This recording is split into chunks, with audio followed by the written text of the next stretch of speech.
Esa montaña de frente se asciende y va quemando. Ay, Pedriel, mi amor, me asento y voy llorando.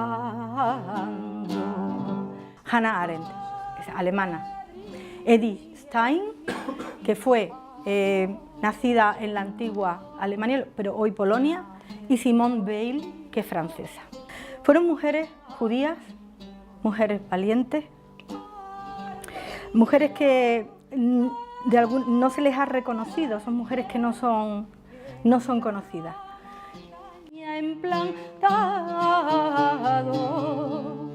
ten grandecí y ten florecí, otros te están gozando.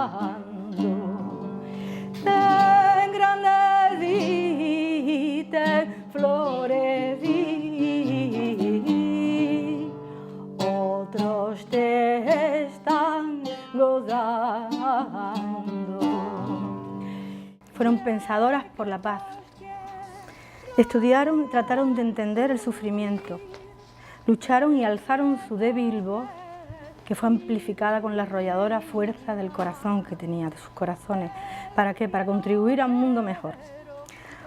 Hoy aquí, al conocerlas y recordarlas, le hemos hecho no solamente un sentido de justicia, sino que es mínimo lo que podamos haber hecho hoy aquí. Esto será mayor si seguimos aprendiendo, aprendiendo de lo que ellas nos dejaron, porque el mundo actual también lo necesita de estas mujeres y necesita que nosotros aprendamos de ellas. Quiero por ti.